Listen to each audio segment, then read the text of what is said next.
tough, but there's room for the ugly and weak. Don't judge and stop on court in these streets. The devil's a lie, don't listen to doubt and deceit. You wouldn't believe how many blessings I counted this week. But not too long ago we had it pretty tough, but now we shining like a diamond in the rough. Stay in your own lane, don't switch it up. And never say his name in vain, just lift it up. Heavenly Father, sorry for the bother, but this journey in this life is getting harder. You see, never been perfect. I may even deserve it, cause the choices that I made, they wasn't worth it. I read somewhere that if I cast all my cares at your feet and declare the victory, that you the potter can take all of my sorrows and I'll trample every serpent at my feet. Pretty tough. The pretty tough road. Reach for the stars, the sun and the moon. The pretty tough road. Dreams do come true. Sun and the moon, you can get to the stars if you reach. Dreams come true, whether you woke or asleep. The devil's a lie, don't listen to doubt and deceit. Greater life past the name, and I swear you could preach. But not too long ago we had it pretty tough, but now we shining like a diamond in the rough. Stay in your own lane, don't switch it up. And never say his name in vain, just lift it up. The Spirit of the Lord God is upon me, because the Lord, yes my God, He appointed me to bring the good news to the poor. He sent me to heal, He sent me to restore the brokenhearted, proclaiming liberty to the captives. He died to set us free from the chains and the weights and the doom. Journeys through life, conversations, the pretty tough room.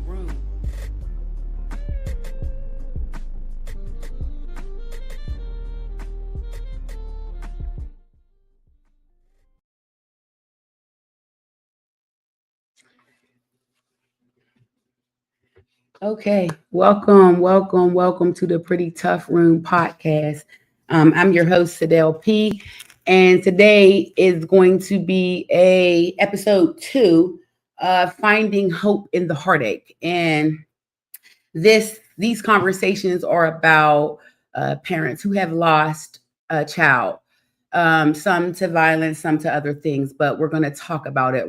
I have some people lined up to come and give their testimony about them losing a child and what that looks like and the strength that it took to endure. So I'm glad that you guys are joining me today. If you wouldn't mind, go ahead and click, tag, and share and invite somebody in, somebody that you know that may have lost a child, someone who's still dealing with grief. Maybe it's something that happened recently or something that has happened a long time ago. But if you know somebody that would benefit from this conversation, go ahead and invite them in. I'm going to give a couple moments for that.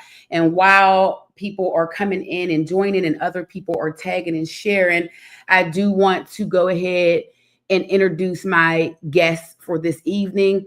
Sherell Mitchell is a sister of mine. I've known her, who I don't know. I see Dayana is 32-ish or something like that. So it's been years since I've known her. We actually met at a time in our life where we, were trying to figure what life was and how we were going to navigate, because we were young parents and we had our children young. And I had finally met somebody who had kids as young as I was, because I was like, when I had Dayana, I was 15. And so that came with a lot of scrutiny and a lot of judgment. And then I had David 2 years after, and then Dejnik a year after that. So it was a lot. And I always felt isolated or like, condemned, so to speak, right? Because people didn't make it easy for me. It was, oh, she had a baby young. And then it was, oh, she keeps having kids. And so I always felt like condemned by the world. And then I had got my first apartment and moved. I'm from the north side of Pittsburgh. And so I moved to the east side of Pittsburgh. And in that's where I met Sherell. I believe, if I'm not mistaken, and she could clarify, we may have been both part of the CYF system and like group homie type stuff like that. But we connected because she had kids too, and our kids were around the same ages. And so we spent time together. We did a lot of stuff together. Like we was really into our babies' dads at the time, and we was like not playing about them, either one of them. And yeah, so she's backstage laughing, but I'm telling you, it was real. We did a lot of stuff that's like ride or die. I was my ride or die. And through the years, I moved, she moved, and then she moved from Pittsburgh to Ohio. And like we lost touch, but not really, like we was always able to pick back up. So she's like one of those friends that I connected and bonded with, that I love and care for. And I would show up for her, and she would show up for me. And we don't have to talk every day. We don't even have to talk every month. And we definitely wasn't talking like every year. Just whenever we would connect, we connected. And so when God placed upon my heart to do the podcast series for families who have lost children, because I have a bonus son that died of a fentanyl overdose. I didn't birth him, but so I felt like that. And then I had been surrounded by people who lost kids. And last week we talked to Nisha Hunter. She was the first guest, and she had lost her son, and I grew up with her as well. So when God had gave me this idea, he also gave me the people to reach out to for that. And I'm just grateful that she said yes, busy schedule, grandkids, kids, just life in general. And she took the time to say yes and to come on to share with you guys. So, it's nerves. It's a lot of nerves when you do this, regardless to what's happening. But I honor her strength and her press.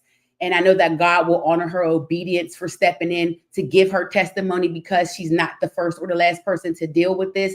And I feel like people need to know, who are dealing with it or who have experienced it, that you're not alone in it. And there is people out there who, have experienced these things, and everybody experiences these things differently. And so I watched her journey. We weren't connected at the time of the stories that she's going to give y'all, but I did show up for her when I could. I reached out, and much prayers and things like that. So without further ado, I want to introduce you to Sherell Mitchell. I'm going to bring her on now. And I unmuted your mic. Can you hear me, Sherell? I can hear you, yes. I can hear you too. Thank you again. Thank you so much for doing this for your sister. I saw you backstage laughing because I was telling her business. He was laughing, and I'm like, don't, in my head, I'm thinking, don't act like we wasn't out there wishing somebody would. I think, now remind me, did we jump on David, or what did we? I feel like we was going to, or something was going on. We probably did. We probably jumped on Big David, I swear. And I remember we showed up for each other. Whenever something was going down, I came to your house and you came to mine, and it was on. We wish somebody would about them babies' dads. And praise God for growth, okay? Because that was a lot. But I wouldn't change none of those moments for anything, because it's what built us. And like I said in the introduction, I had a me. Like, I met somebody who was like me, and you made me feel comfortable and confident in being a young parent. And you helped me through that, because play dates with our kids, like, we did that, and we were young.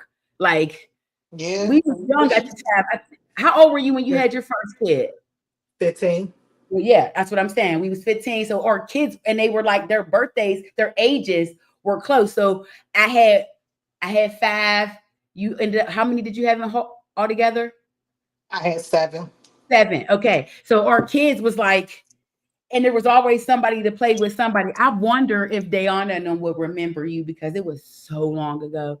That was a long time ago. Yeah, it was a long, long time ago. But thank you again for joining us.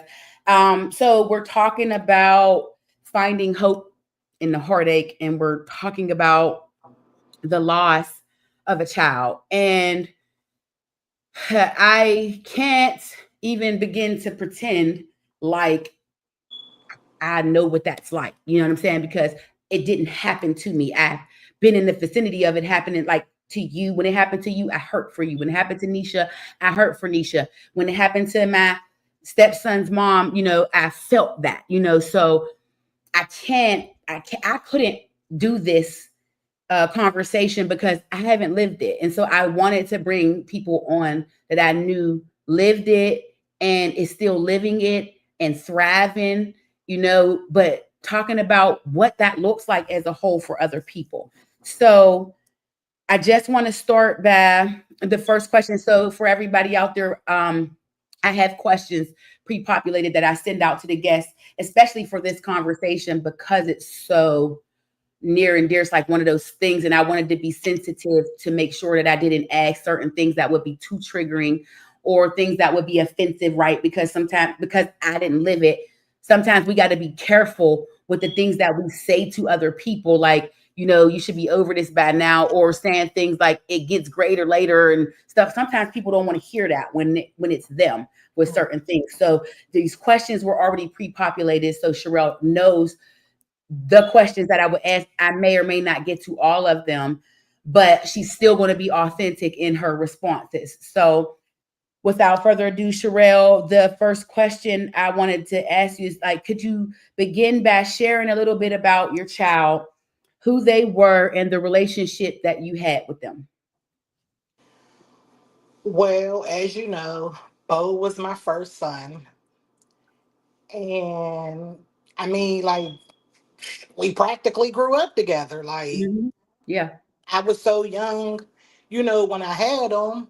So it was like he went from almost being my little brother to my son. Right. In Right. a sense, in a sense or whatever. But like, oh man, I can't even really put into words. Bo was everything to me. He really was. Like, that boy held me down many a days. Mm-hmm. Mm-hmm. Many days. He was just so respectful, so sweet, and just so nice. I mean, if he crossed your path in any type of way, you remember him. Yeah. That's Yeah. just he just had that effect.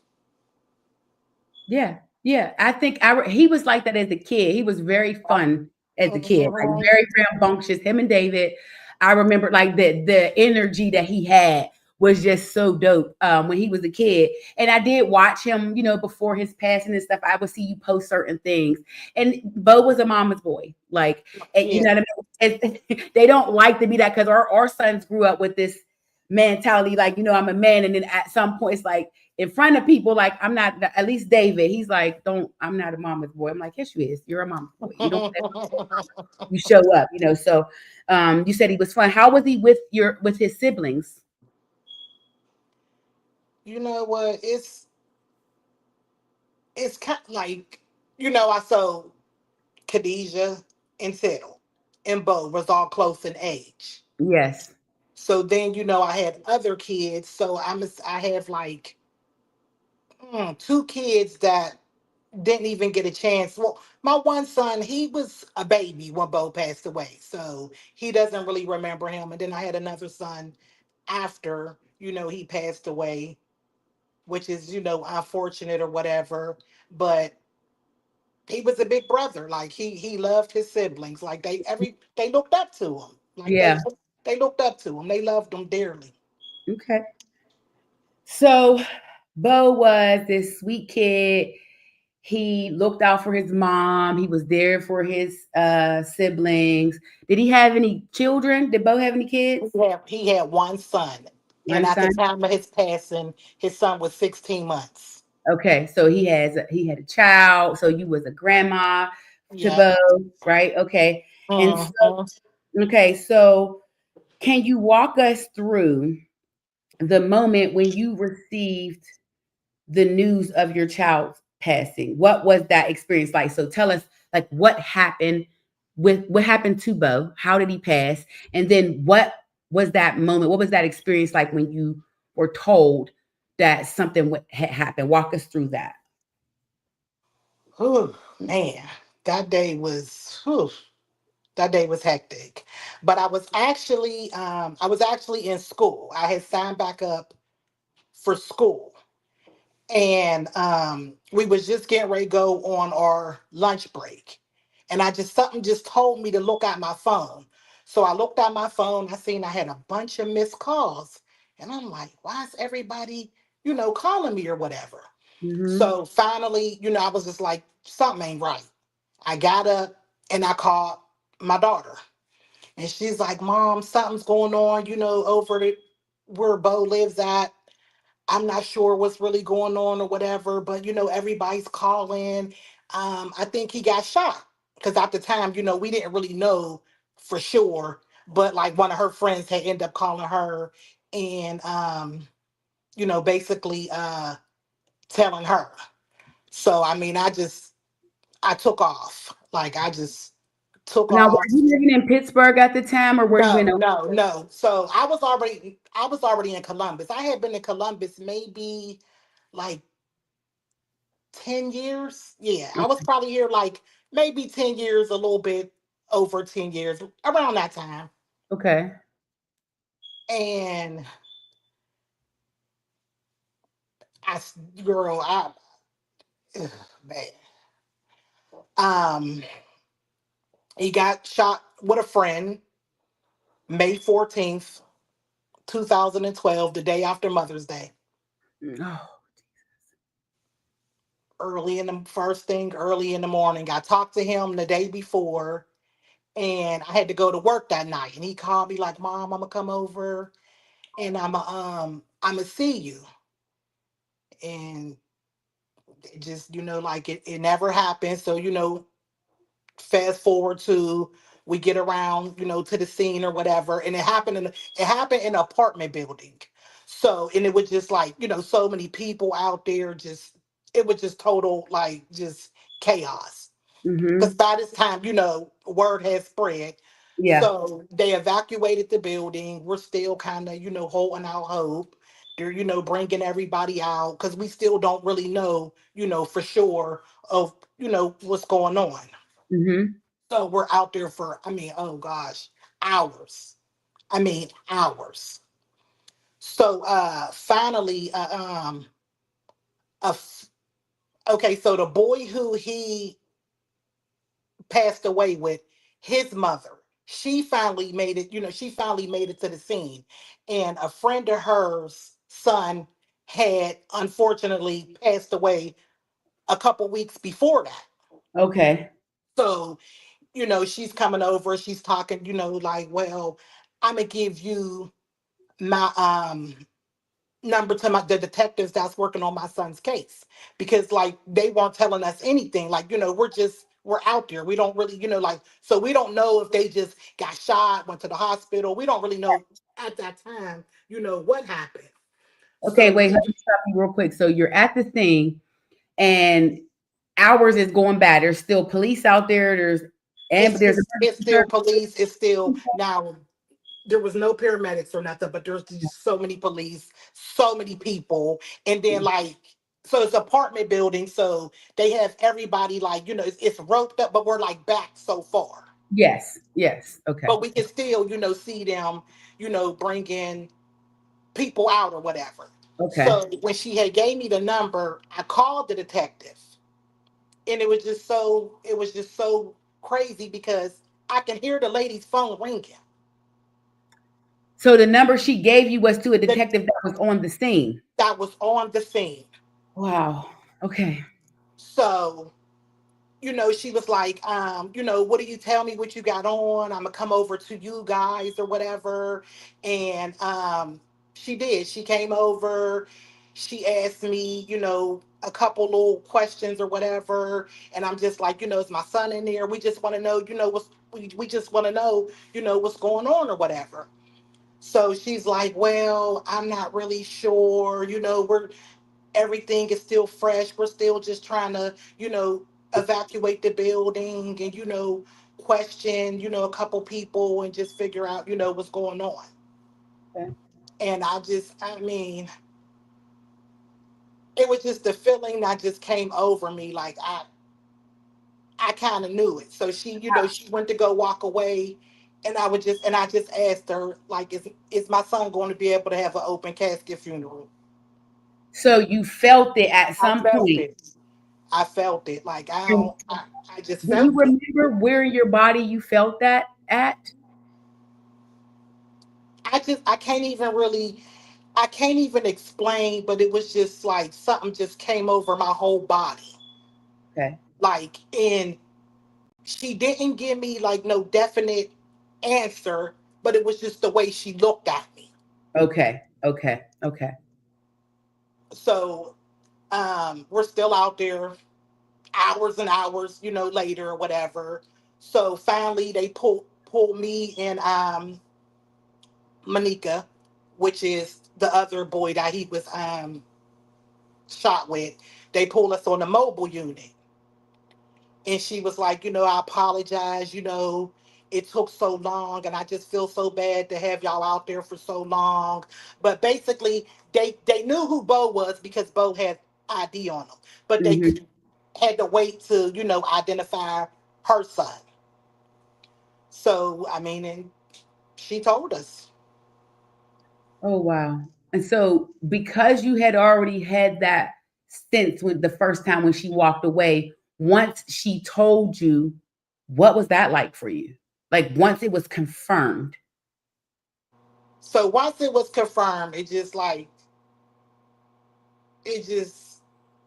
I don't know. It just, I mean, like it just didn't seem real. Like, I mean, we both just basically almost collapsed in each other's arms. Like, Mm, I never, never had met her, didn't know her, but I knew her son or whatever, and we just, we stayed, excuse me, we stayed there, hugged, cried.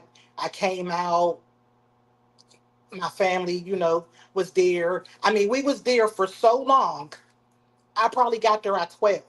By the time they told us this, it was maybe almost 10 o'clock at night. wow. Did they Literally. I know she apologized for the delay, but did they say why? It was only because they had to wait to identify the other person? And because it was just so many, it was just so much going on that day. Like, it was just Okay. so many people up there, and then them just trying to, evacuate the building, and just, it was a lot going on that day. It definitely was a lot going on that day. And I stayed up there. I stayed up there and I watched them carry my son out that building. Oh my goodness, Sherelle. Wow. And so now this is they took him out of the building, and then so now you got to like process this with your other kids and process this with other family. And so I'm imagining it's your home. Did you go home after that? I Like, went home. Yeah, I did go home, and we was up there for so long to the point where like my sisters made it down from Pittsburgh. All my friends, like my close friends, was already there. okay, okay. Whew. Um, yeah, I went home and What just happened? What? How did that shock and that grief affect you in the immediate aftermath? Like immediate, like what? Where were you at that? Like, were you like what were your emotions after immediately after you went home? And then was it? Did you cry? Did you scream? Did you? What was that like? yeah, I definitely broke down. I cried. I mean, it's going on 13 years, and that day, I don't even know how I made it through the night. Right. Like, I don't even know how I made it through the night. Whew. Did you during that process? So how long? I'm sure was it because okay, let me back up. Bo was with a friend and they both passed away. So they both had got shot They both got shot. building Yes. and they both died. Him and his Mhm. close friend. Okay. So then I'm assuming now after that, like you guys got to prepare to lay Bo to rest and all those types of things. Was there like investigation going on? Were you having to talk to police and like were they cooperative? Me personally, I don't feel like they were cooperative. No, like it was the whole investigation was just they dropped the ball. It was just terrible. Like it's still an open investigation. Wow, after 14 years. Well, it'll be 13. It'll be 13 years in May. So now we know, and I'm gonna just keep it a buck because this is with the podcast, we do transparency. So we know because we from the streets, most times when stuff like that happen, the streets will talk before the police will talk. So like you start getting information or speculations of who did what and when and all those types of things. Did you have to experience any of those types of things where because you didn't know what was going on, right? I mean, you didn't know what happened, but I'm No. sure people were like, oh, this person was there or that person was there, or we heard this person did that. Did you get any of that type of stuff? Well, yeah, there was a lot of people's names that came up, Okay. and the detectives at first, they were coming around and asking me a bunch of things, and then like just me wanting to know who did this to my son. I'm trying to do my own investigation, Right, right, right. So you was and out I'm there. trying to piece together what little bit people is telling me. So what I'm trying to piece together, I'm letting them know, and it just. But on top of that, still trying to be a mom to my other kids. Yes. Still trying to hold it together. Because I mean, by this time, I was done. Like I was done. I couldn't even function. I can't imagine because you still had these other people that depend on you and you're mourning one of them. And so like the balance that you try to find, but I can't imagine even being able to think about balance or even figuring anything out because the numbness and the pain, I can't imagine that. Um, were there any specific tools like therapy or spirituality or certain coping mechanisms that helped you to endure in the wake of the grief? Mm, yeah, I mean, like my family definitely like they made it a lot easy. My family, my friends, they was always a call away. Somebody was always coming over. I mean, even Bo's friends, like Bo's friends, oh gosh. If it was like really, if it wasn't for them too, I don't even know how I would have. They were definitely my support system has been just throughout this whole 12 years have been amazing, really amazing. Everybody's just been so good to me, so good to his son, just really, really supportive. Okay, so you had family support and friend support. I did see when Bo passed away because it was a big thing. Like he was really loved, like you said. And so my timeline, I saw a lot of that and I saw his friends and I saw them tagging you and things like that. And like, mom, everything's gonna be okay. I saw the support that you had Mhm. from his he had a community. Like Bo had a lot of people that loved him. No, Like, Bo had a lot. I mean, till this day, and it's been 12 years. I mean, until this day, yeah, that's they so love good. Bo. That's They so love. good. Did you ever did you go to therapy at all for it? Not immediately, I didn't. But then after a while, like once, like the grief just, I felt like it was just starting to consume me. I started, but then I stopped. Okay. When you say the grief consumed you, in what ways was it like you weren't eating, you weren't sleeping? Did you drink? Did you smoke? Did you like what types of things did you do to try to cope with that grief? I was keeping myself busy to the point where like I was just keeping myself busy to I would be exhausted because I would just try to keep my mind off of it. Uh-huh. But it's, I mean, like, how do you keep your mind? How do you pick up the pieces and move on with your life when a part of your life has been taken from you? Right. Right. Right. That's real. That's a real response. I mean, I didn't been through life stuff where I feel like it was going to take me out, right? And nothing Mhm. compared to this, and then feeling like I was in this by myself, even though I had people around me, like, because you just be like, don't nobody understand or get it. Like, did you find a community of people during this process of grieving? Because where we from, that stuff happens a lot. Like it being they are taking lives left and right in Pittsburgh, right? Right. So it started to become for lack of better words, a norm. Like it's like so and so dad, like dang, like it didn't Hmm. feel like it used to because it's so consistent. It's just something that happens. And so because of that, I think I got desensitized to it in a way. It's like, dang, let me just go into prayer. And I'm almost anticipating it at certain intervals in life, like 4th of July, like certain holidays and stuff. You like they get ready to start acting crazy, or the summertime, like it they're get do you even have an inkling of the why behind it? Do you have any idea of like why this happened to both?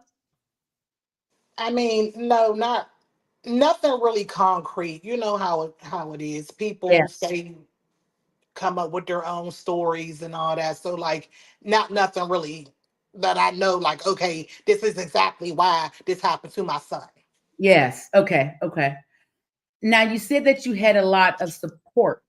Did any of your relationships change because of this? Did you like disconnect from certain people? Were there any type of friction or anything that came from this? Maybe you didn't like trust somebody, or maybe somebody in your family wasn't supportive. Did you have anything like that? Oh yeah, I fell back from a lot of people because I felt like the people that I felt like that should have been there wasn't there, and the people who I didn't really think would be there has been there 100% every step of the way. Okay. Okay. Okay. That's good. Cause I think I know people, and sometimes, I mean, some of the feedback that I got from people that I'm connected to even now that have dealt with this, sometimes have family members because it was a certain amount of time and they feel like you should be you should be over this by now. Not maybe not even over it, but you should be further along than you are in this grief process. What do you say to something like that? If you overheard someone saying that to someone else, I'm not going to ask you about you because I know where we come from. So if somebody, yeah, I mean, say that over this way, it's going to be an issue. But if you heard that, what would you say to somebody who has heard that from somebody that's telling them that now you should be further along? I mean, to me, that's like a slap in the face because there's no expiration on grief. Right. I mean, especially that, like that type of grief. Like, Mhm. unless you are that person and you're walking, you know, in those shoes, like, had it not been for me going through this or whatever, I can't sit up and tell somebody else, like, well, I know how you feel. And Right. even, for people who do go through it, everybody is different. Like, Yeah. some people are, stronger than, other people or whatever. Like, grief, it comes and goes. Like, I know with me, it's a challenge. Like, I mean, it's really an everyday challenge. I could, go weeks and be happy and, just living my life and, but I mean, there's not a day. There's not a minute, there's not a day, there's not a second that goes by that I don't think about my son. There's Okay. there's just there's not a day. That's good to hear because, like you said, grief don't have an expiration date, and grief is not linear. It doesn't go like you do this, you do this, you do that, then it's the end. It's circular, so it can go from I'm okay in this moment to you know what I'm angry to you know what I'm sad to like so it is circular, and I'm glad that you mentioned that because some people may feel like even if nobody told them that, they may feel like, you know what, I should be further along in this, or I already felt this before, or I already been through this part already. And it's not that. Like, and we need to hear that from people who have experienced it because it's gonna teach us how we can support somebody who's going through something like that. It's going to teach us how the words that we need to speak to people because we got to be mindful. Even in that statement you made, like, I know what you're going through. It's like we quick to say, like, I feel your pain. Like, do you really? Like, do you really feel? And I don't mean that to be rude, but be mindful of that because you don't. I mean, and I sometimes even saying like, I can imagine, I cannot. And when I think about how close that I was when little David got shot, like that was an almost.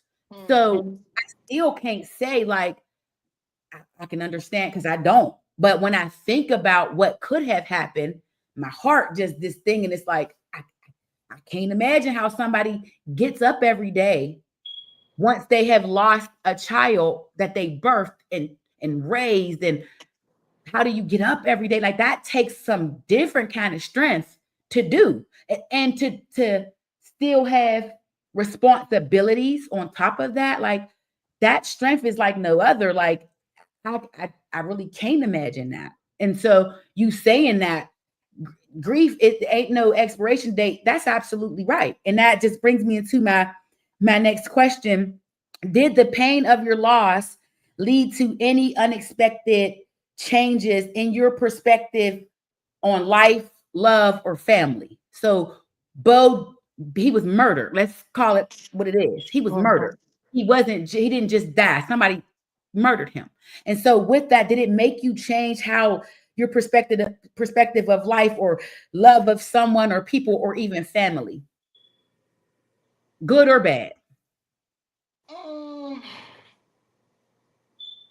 I feel like it brought me like it. It brought me closer. Like it brought me closer to some people.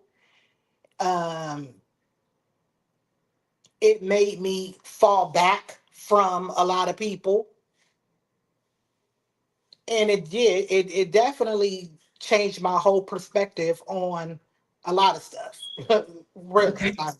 definitely. Yeah. Like your mind, you think different. Like your mind, like your mind. Definitely, my mind constantly goes. Like it constantly goes all the time.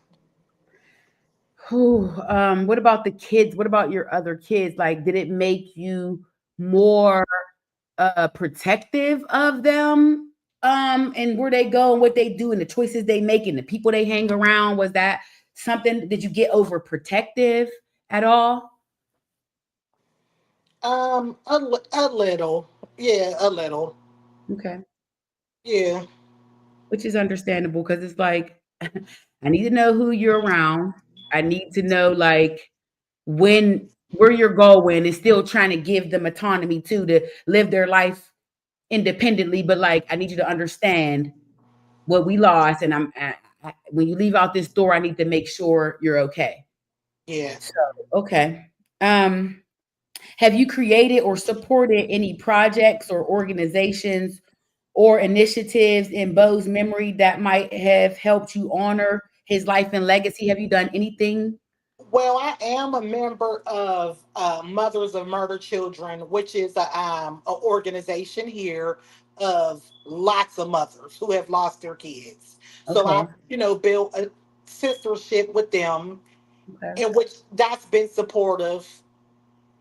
I mean, since I lost my daughter too, so I really haven't been able to engage the way I want to in the group, but it's been a big support. It's definitely been a big support, and I mean they're great. Shout out to my sisters.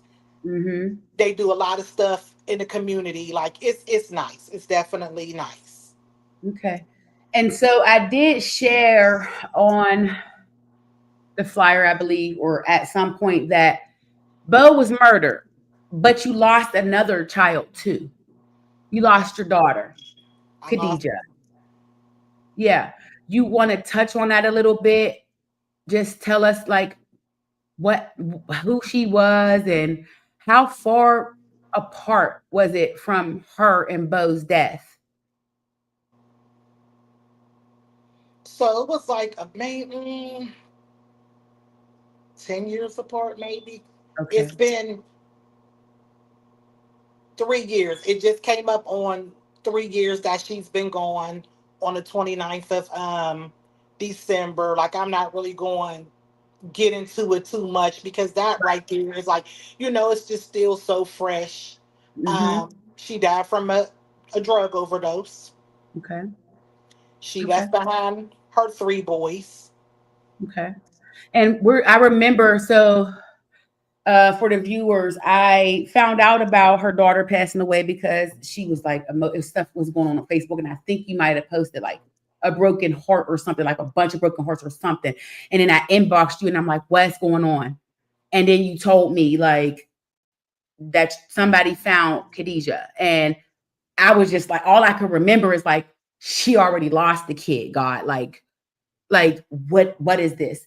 And I remember going into prayer about your mind. I'm just like, God, this is my sister. Like, so we're not going to go all into Khadijah's situation because it is fresh, but I did want everybody to know that your strength is even more amazing because you've been walking through this thing with about Bo for 12 years.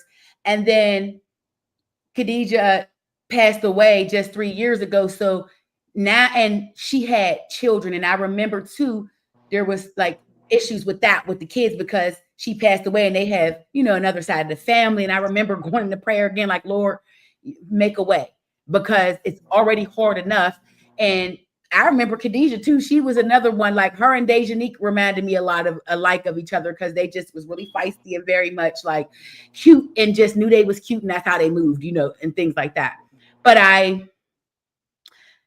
want your strength for that. It's just like she got to go through it again, God. Like it's one of those things. Did you ever ask God? Did you ever talk to God about these situations, like about Bo's passing or Khadijah's? Was that ever a thing for you?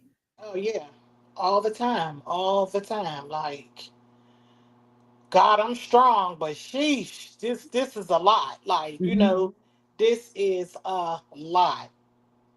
I mean, because Aunt Khadijah was my only daughter. That's right. She was your only girl. That's right.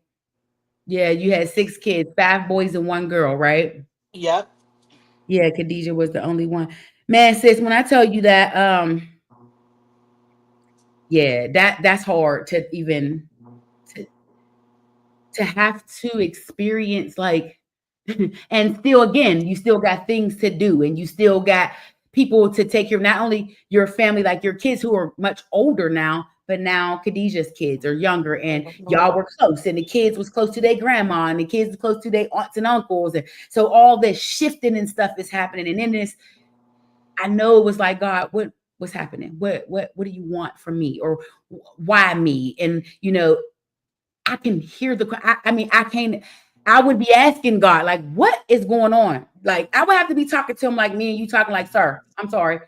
I'm going to need you to explain something to me because this is intense. Like, you gave me these children. So, but I know now where my walk with God and where he brought me from, which where I came from, how he is just one of those, God is so amazing in who he is, like in the strength that he has given you to even be in this on this podcast right now to even talk about either of your children being gone. That strength has to come from God because in your own strength, I'm already knowing, like it's like you already was out on them streets trying to find out what was going on with Bo when that happened, like you know what I mean. So I know that it was God's grace and mercy that kept you during all of this, and that is keeping you now. And just I can't just the strength. I just keep seeing like strength. Like God is showing me like, and it's encouraging me in this moment how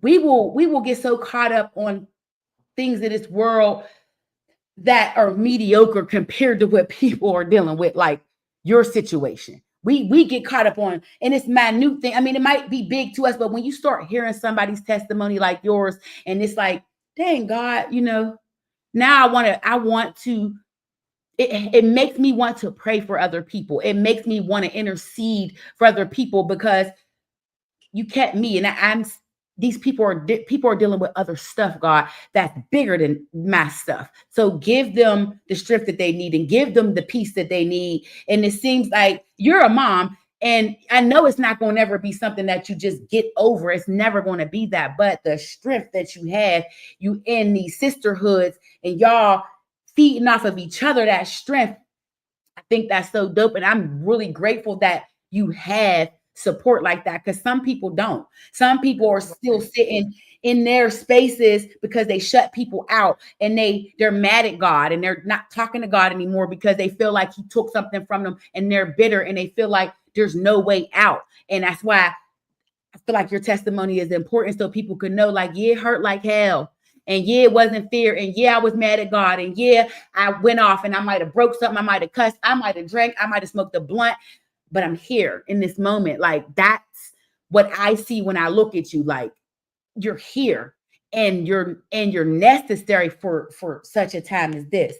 Um, Before we wrap up, I want to ask you a few more questions. What advice would you offer to other parents who might be facing a similar loss? I mean, hang in there. I mean, take it day by day. That's what I do. I mean, I just take it day by day before my feet even hit the ground. I have to pray. I have to pray. I have to pray for my mind. I have to pray for my strength. I pray for my grandkids. It, it hurts me more than anything that these kids is growing up without their mom or without their dad. Mm-hmm. Yeah. Yeah. That's that kills me more than anything, anything.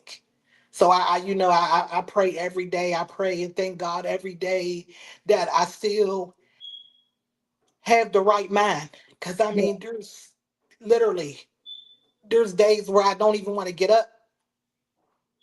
There's days that grief takes over me so bad. Yep. It's okay, sis.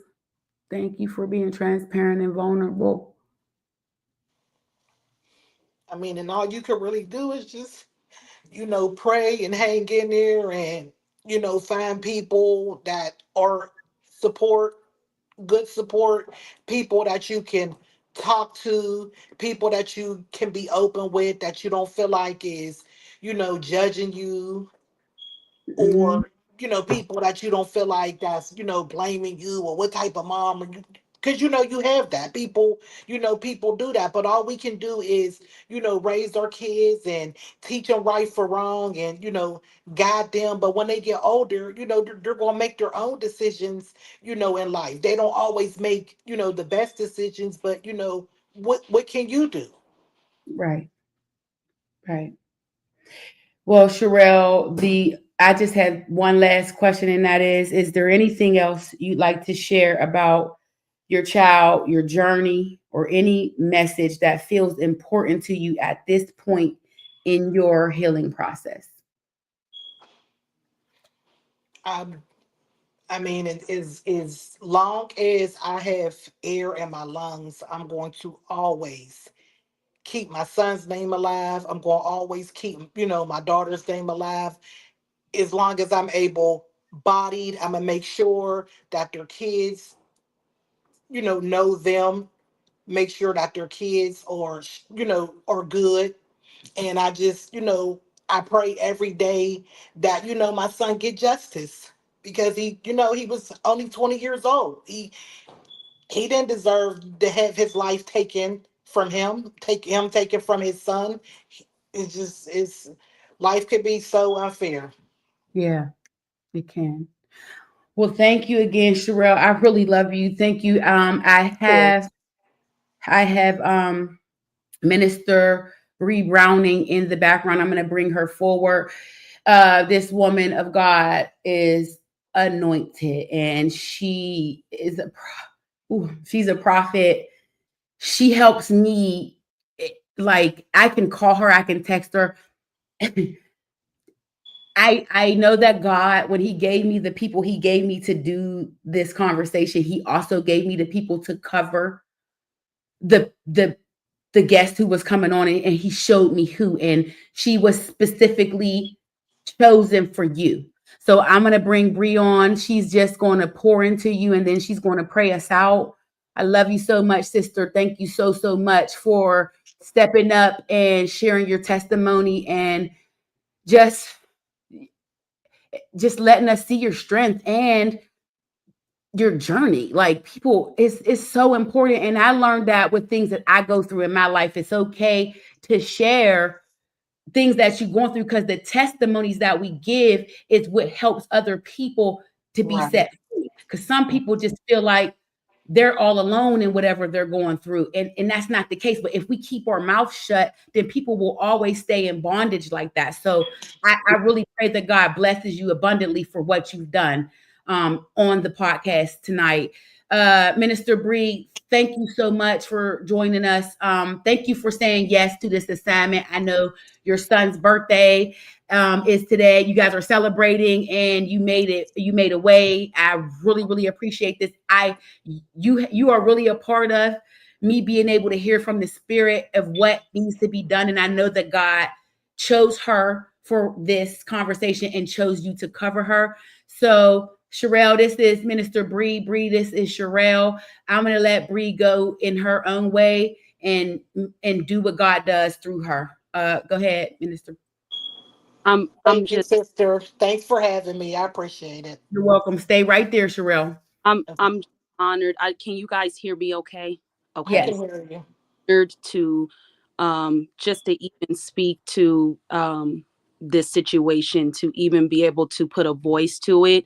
I am nobody to this because I've never experienced it. So Sherell, I tip my hat off to you, and I pronounce blessing upon you just for, in so many words, ripping the band-aid off, because this is traumatic. When we suffer from trauma, that does not go away, that does not fade away.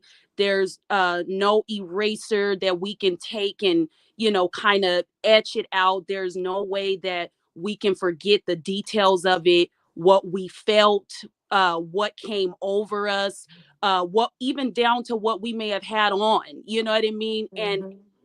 you know people, in our humanness, we will put this time stamp, and this time capsule on, well, it's been X amount of years, it's been X amount of months. Okay, you've been in counseling, you've been in therapy, you read in this book, you're sitting under the care and the leadership of this pastor, and you're still not past it. That's just not the reality of it. And so I commend you for so eloquently and so classy, like, just talk about something that is so devastating, something that is just, it is completely life changing and life shifting. When Minister Sadell reached out to me and she shared just very briefly about you, and just gave me a little bit about what has happened to you, I immediately began to intercede, and I began to ask the Lord, okay, Lord, what is it that I need to say? What is it that I need to speak to this woman of God? And just to piggyback off of what Minister Sadell said, strength. I mean, that is just the period, strength, because just to even be sitting here tonight and to go back to the event, of that day, and you're recalling it, and I'm listening, you're saying how much time you guys had to wait outside, and then the detectives or whoever the personnel was, they're giving you minimal details, and so everything is up in the air. To go all the way back there, and then sit in a seat in which you are trying to encourage other people that are going through it. I truly commend you for that. There was a couple of things that I do a lot of writing. So if you see me looking down, my paper is just a couple of things that the Lord spoke to me concerning you. And the first word that I heard was pillar. And so I said, okay, Lord, I've heard the word pillar many of times. Let me go and let's Google what pillar means. And so to be a pillar, it is a person or a thing regarded as reliable, providing essential support for something. So then there was a couple of words that was underneath that definition, and those words were strength, Mm. purpose, and hope. And so I just believe that there are things that we will face in our lives and we will never know the reason why. Hmm. We are at the face of Jesus to say, okay, God, why did that happen? Or why did you give me that assignment? Or why was that allowed? Why did that affliction, come upon my body? Why did I face this trial? There's just some things that we will never know until that very day. That being said, I believe, as I search the scriptures, just kind of looking at, the scriptures that help us in our times where we're struggling, or when we've suffered a loss, or where we're in need of comfort. I believe that God, He is our strength. He is the only remedy to help someone through such a detrimental situation. He is the only one that can give us just enough energy to get up every day, just to keep moving. I went on and I looked up, how does grief affect the body? Like, how do our bodies respond to grief? And some of the things that I read is that it changes your appetite. It can give you sleep disturbances, headaches, upset stomach. It can even weaken your immune system. So we're talking, we got this ball of something that we cannot shake. It doesn't matter what we do. It doesn't matter how much we occupy ourselves. It doesn't matter what we do to try to take our minds off of it. We got this thing on us, and we have to just keep going. Only God can give strength. Only God can give.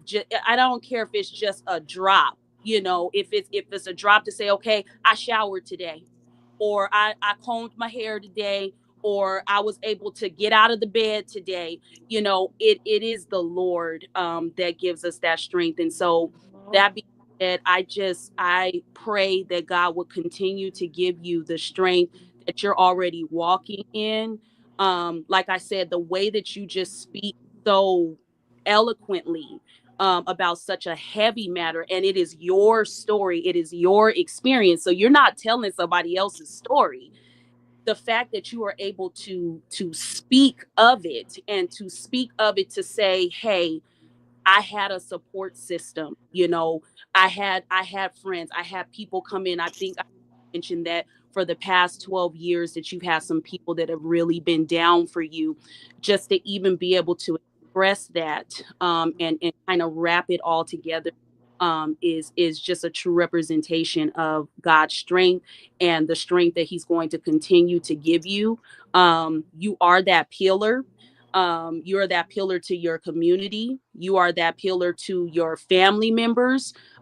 Even, I'm going to say, even strangers, because there are people that you're going to encounter along the way that are going to need to hear that, wait, I'm not alone. Okay, I suffered a loss too. Okay, I lost someone in my life in a tragic way. God is going to order your steps to where you may be in the Walmart, you may be in Albertson somewhere, and God is going to say, go talk to that lady. Get in line 10, or get in the self checkout, because I need you to talk to that person. I need you to strike up a conversation with them, and I need you to let them know that you've gone through this, and it's going to ignite something in them. So essentially, you are a mouthpiece for God. We don't understand, why God puts us in certain situations to have to speak of such unfortunate things that have happened to us. But the fact that you are here means that you have purpose. It means that there's much intention for your life, godly intention. And so I'm going to be praying that God would strengthen you all the more, and that He would keep your spirits encouraged, to continue to share your story, because you don't have to. That's the thing. You don't have to share, your what you've gone through and what you face, but the fact that you are, is going to draw so many people. And we'll say, like, God, why does it take for something negative to happen to us, or whatever, in order for, people to be drawn? Again, we never know until we know, until we are in. Mhm. But He strengthens us for the journey. He strengthens us to be able to speak, and to be impulsive in those moments, to say, okay, I didn't see this same lady, down three different aisles. There must be something that maybe I'm supposed to compliment her, or maybe she gonna say something to me, and then it's gonna get a conversation going. God, He starts setting us up. And so I just believe that you have, a wonderful future ahead.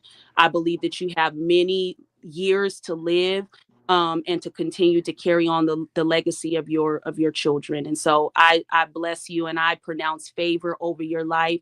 I pronounce more and more strength, and that God will continue to keep you, because you definitely are operating in such a power and in such an authority. I mean, again, I was taken aback just listening to how you were able to express yourself, because that's not easy. It's not easy at all. And so I truly commend you for that. Thank Thank, you. Thank you so much. Thank you. thank you, Bree. Now, can you pray us out, Minister Bree? Indeed. Father God, in Jesus' name, we bless you. We honor you, Lord. I just thank you for being in our midst. I thank you for just your presence, God, that I and that we all feel, God, even now here, during this time of just unpacking some very difficult things, Lord, unpacking some very hurtful things. But God, you promised to be our strength. You promised to keep us. God, you promised to keep us in a way that we would know, God, that we could rely upon you, God, that we could lay our burdens down, God.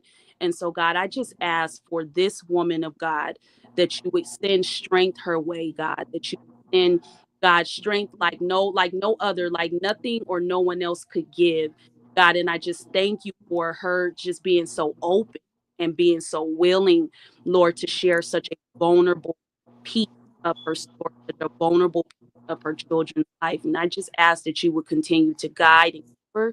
And I ask your favor upon her and everyone else that viewed tonight, everyone that's hurting, everyone that is suffering, everyone that is going through, God, you on them. In Jesus' Thank Amen. you so much. Thank you. Thank you guys for joining us. I have another this Sunday. Our final guest will be coming on to share their journey. If you have any questions for me, you can go ahead and send it through the Pretty Tough Room on Facebook or YouTube. But until next time, God bless you and have a great evening. name.